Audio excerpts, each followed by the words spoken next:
السلام عليكم soo dhawaada Ramla in the kitchen waa idin salaam akhwaati meel walba aad joogtaan waxaan idinka mahadcelinayaa sida quruxda badan aad mar walba ila socotaan maanta waxaan rabaa inaan ka sheekeeyo qiso cajiib ah weliba anigoo sharaxaya ama jarjaraya fruitskan sidii aan u sameeyey idinkoo daawanaysaan ayaan waxaa idinka sheekeynayaa qiso cajiib ah iyadana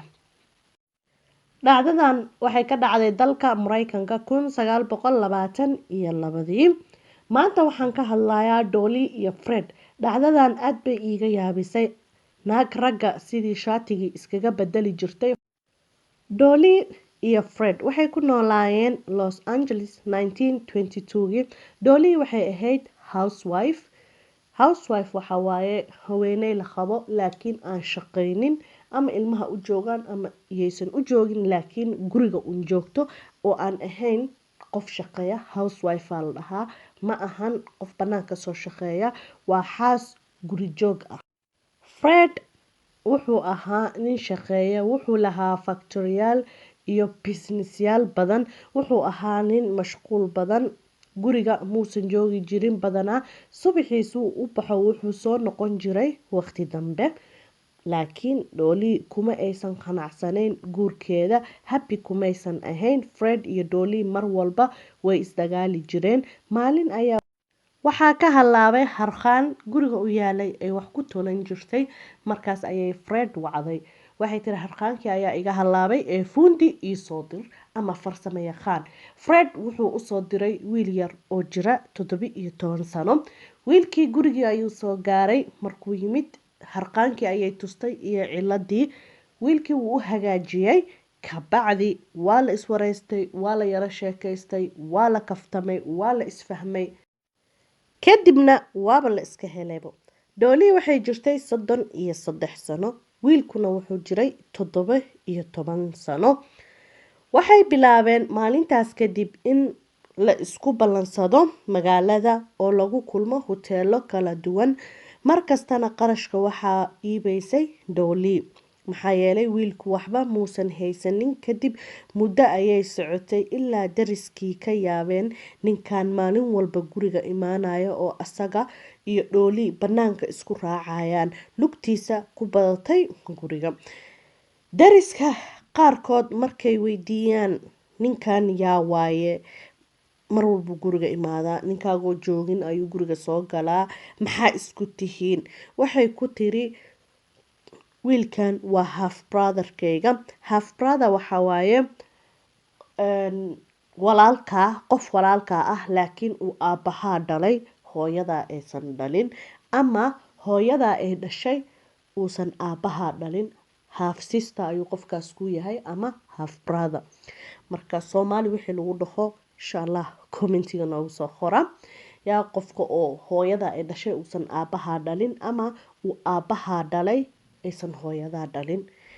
aniga half brother u garanaya ama half sister so anyway muddo ayay saas ku wada socdeen Dolly iyo wiilkii waxaa dhacday inuu Fred arkay inay Dolly isticmaalayso lacag aad u badan qarash badan markuu gurigii fiiriyana uusan arkaynin inay ugu soo gaday wax macquul ah ama waxba inaysan gurigii ku soo kordhinaynin nafteedana aysan waxba ugu soo gadaynin ama dhar ama makeup ama boorso ama wuxuu rababa ha ahaadee inaysan jikadii waxba ugu soo gadaynin uu yaabay marka maalintii dambe uu Dolly weydiiyay wuxuu yiri lacag aad u badan baad isticmaashaa qarash badan lacaga badan baad iga qaadaa waxaad naftaada ugu qabsatidna uma jeedii ama guriga ugu qabanaysid see wuxuu jiraan lacagtan intee geysaa Dolly waxa way iswaashi way qayqaylisa xaq uma lihim yaa lacagtaada aniga maxaa waaye lacagta ay xisaabinaysid adigu waa iska garan kartaa waxa waaye qof oo baxar ku jira baxarka sa uga fakataba waxa waaye qaylay bilowday iyo waxba iima quurtid Fred waa iska aamusay shib ayuu iska yiri nin wuxuu iska ahaataa jiro hada xoogaa uu iska haystay waxba uma arkin markay xaaskiisii xoogaa tiri waxba iima quurtid iyo iga daba xisaabtamoosa wuxuu yiri hay'ad ma laha saarabta uu isticmaal bas meeshii ayay sheekadii ku xirmatay kadib Dolly way fakartay waxay samaysay gurigooda qayb ka mid ah oo ku taalay ruufka kore oo qol camal ah waa roofka waaye guriga qeybta kore micnaha guri ahaan markaad degantihiin guryaha oo dabaqa ma ahan oo apartmentyaasha lama rabo guri caadi ah waaye sida mashonetka camal ama filada so filada camal guriga waxaan wadanka hadda waxay sameeyaan wadankeena waxay sameeyaan filada markii la dhiso waxay leedahay safiitaa lagu xiraa oo tarniiga kore iyo iyo iyo iyo guriga caadiga ah waxaa loo dhexaysiiyaa safiito saan jeclahay haddaan khaldanahay insha allah commentiga igu soo qor hadday sax tahayna oo saas loo kala xiro ayadan insha allah commentiga marka guryaha cadaanka iyo ay dhistaan way ka duwan yihiin kuwa wadankeena laga dhiso kuwa cadaanka micnaha dibadaha laga dhiso waxaa jirto safiitadaas iyo meeshaas ay ku xiraayaan shub waaye ayaka shubkaas waxaa jirto marka tarniiga iyo safiitada ama shubkaas dhexdooda ah meel qol camal ah ka samaysan guryaha qaar sawirkiisa waa kaasa waa ujeedaan waa qol camal wuxuuna leeyahay meel yariis oo duleel yar oo laga galo waa kaasa waa jaraanjartaas yar marna waa loo xiri karaa marna waa lasoo dayn karaa markii jaraanjarta la xiro oo waa meel yar oo 4 gees ah kor markii loo xiro lama dareemayo meeshan inay tahay meel qof micnaha uu markaas ku jiro ama reerka hadaysan markaas qof ku ogeyn laysma dhahay meeshan qofka ku jiro marka waxay samaysay roofkaas ayay hagaajisay u dhaqday sariir ayay soo gaday sariirtii u dhigtay miis yar ayay u dhigtay kursi ay dhag ku siisay qol yaroo cajiib ayay kasoo saartay marka roofafkaas oo dibadahaas laga dhisayo micnaha guryaha daaqad ayay leeyihiin ma ahan sida kuwa wadankeena daaqad la-aan oo tirniigii iyo safiitadii qam ma ahan kuwan waxay u samaysan yihiin qol camal waa meel ayada dhan qol camal ah daaqad yarna uu leeyahay so meeshaas ayay u sharaxday waxay samaysay maalintii dambe wiilkii ayay u wacday kaale ayay tiri u yimid maxaa jiro waxay tiri waxaan rabaa meeshaanaan kuu diyaariyay roofkan inaad degtid waa sariir baa kuu taalo kursi baa kuu yaala everything halkaas ku baashaan shaqadiina kasoo tag oo waxaa dhahdaa shaqadan waa iga bas wiilku markaas ninkeeda ayuu u shaqeynaya sooma wiilkii uu yeelay waxa waa qol firiyu iska helay uu cunayo uu cabayo shaqo uusan qabanaynin waxaa waa dhooliina uu jeclaa oo uu rabay marka xisaabuhu isku dhufsaday dhag shaqadii tagay uu iska soo fasaxay shaqadii meeshii ayuu kusoo noqday boolkiisii yaraayuu galay ruufkii kore ruufkaas wuuba iska degay wuxuu samayn jiray maalintii waagu markuu baryo oo dhoolii ninkeeda uu baxo uu shaqada aado uu soo degi jiray markuu soo dego maalintaasoo dhan wuxuu ka mid ahaan jiray reerkaas hadduu shaqada ka caawinayo hadduu maxaa la dhahaa wax la karinayo hadday ayaga maxaa la iska sheekeysanayaan adi maalintaas dhan the whole day gurigaasuu ku noolaa markuu soo socdo Fred waa dhoolii ninkeeda waqtigii uu shaqada kasoo baxayo markii la gaaro oo uu isleeyahay wuu soo socdaana fakatax waxa waa wuxuu gali jiray ruufkiisii jaraanjartuu koraa dhag albaabka yarkaa ruufka loo xiraaya reerkii halkaas waxay ku wada deganaayeen muddo 5 sano ah waa dhoolii ninkeedii iyo wiilkii wiilku maalintii buu reerka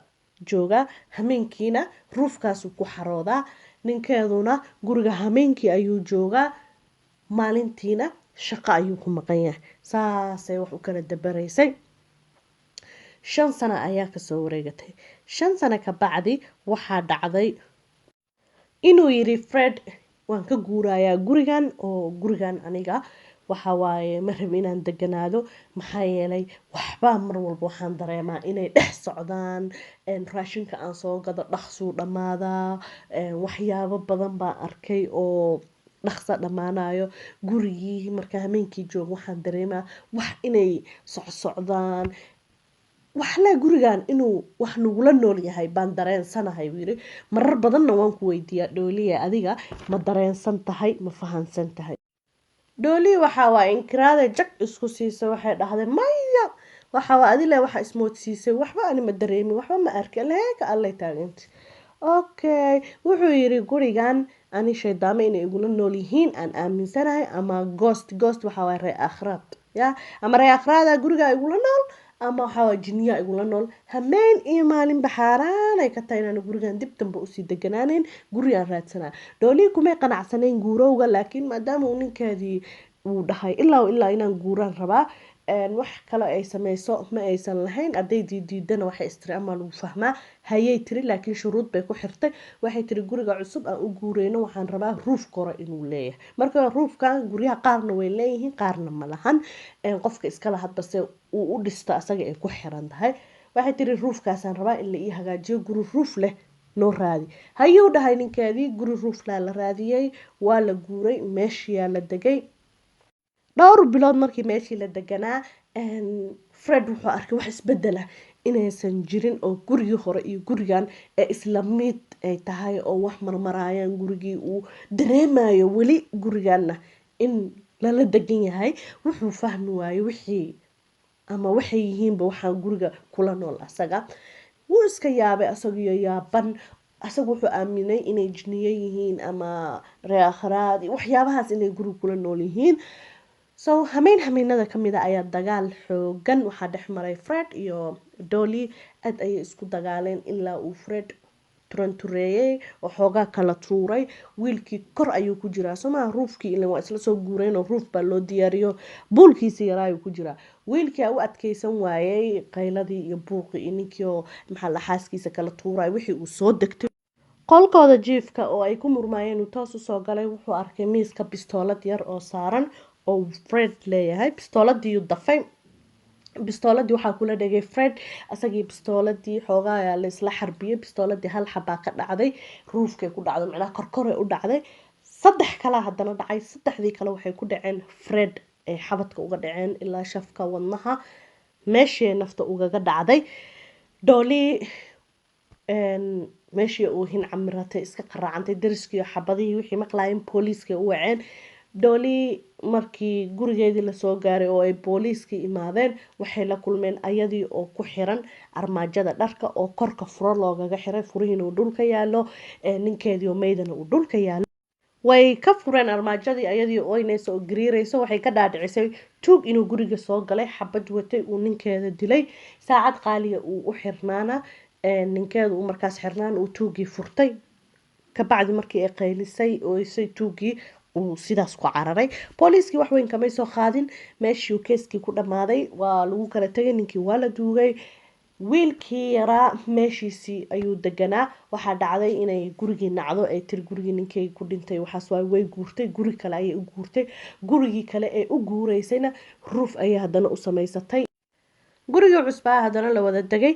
muddaa soo wareegatay waxay isbarteen nin looyar ah Dolly ninkii muddo ayay wada socdeen way iska heleen gurigu imaan jiray